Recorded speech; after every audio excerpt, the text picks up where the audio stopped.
NEET পরীক্ষার দুর্নীতি নিয়ে যখন উত্তাল হয়েছে দেশ, ঠিক তখনই রাজ্যেও সামিল হয়েছে প্রতিবাদে এআইডিএসও। রাজ্যের সরকারি স্কুলগুলি বেসরকারি সংস্থার হাতে তুলে দেওয়ার সিদ্ধান্তের প্রতিবাদ জানিয়েছে। একই সঙ্গে নিট পরীক্ষায় দুর্নীতির অভিযোগ তারা জানিয়েছে এআইডিএসও। আগরতলা প্যারাডাইস চৌমুহনী এলাকায় সিটি সেন্টারের সামনে সংগঠনের উদ্যোগে আয়োজিত হয়েছে এক প্রতিবাদ কর্মসূচি।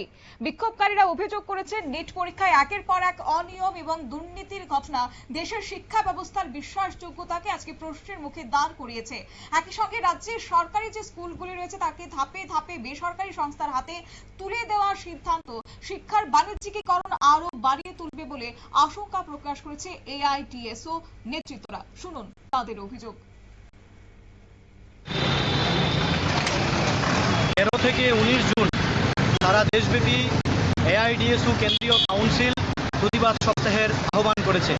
এই প্রতিবাদ সপ্তাহ আহ্বানে আমাদের দাবি হচ্ছে যে ন্যাশনাল টেস্টিং এজেন্সি, এই ন্যাশনাল টেস্টিং এজেন্সিকে অপসারণ করতে হবে। কারণ ন্যাশনাল টেস্টিং এজেন্সির এই নিট পরীক্ষার কেলেঙ্কারির সাথে যুক্ত এবং এই নিট পরীক্ষা কেলেঙ্কারির সাথে যুক্ত দোষী ব্যক্তিদের দৃষ্টান্তমূলক শাস্তি দিতে হবে।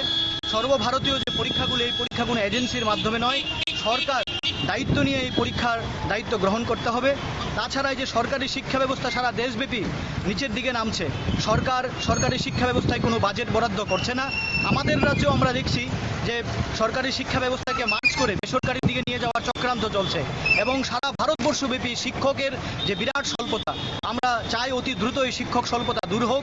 এই দাবিতে সারা দেশব্যাপী প্রতিবাদ সপ্তাহের আহ্বান করেছে। আজকেও আমরা এখানে বিক্ষোভ দেখাচ্ছি। এআইডিএসও ত্রিপুরা রাজ্য কাউন্সিল, এই দাবিতে আমাদের লড়াই আন্দোলন চলছে। আমরা চাই সারা রাজ্যব্যাপী ছাত্র যুব সমাজ সরকারি শিক্ষা বাঁচাতে আন্দোলনে আসুক। এই দাবি নিয়ে আমাদের আজকের এই কর্মসূচি। আমি রাজ্য সভাপতি রামপ্রসাদ আচার্য। এদিন কর্মসূচিতে উপস্থিত বক্তারা বলেন যে শিক্ষা সকলের মৌলিক অধিকার, তাই শিক্ষা ব্যবস্থাকে দুর্নীতি এবং বেসরকারীকরণের হাত থেকে রক্ষা করতে হবে।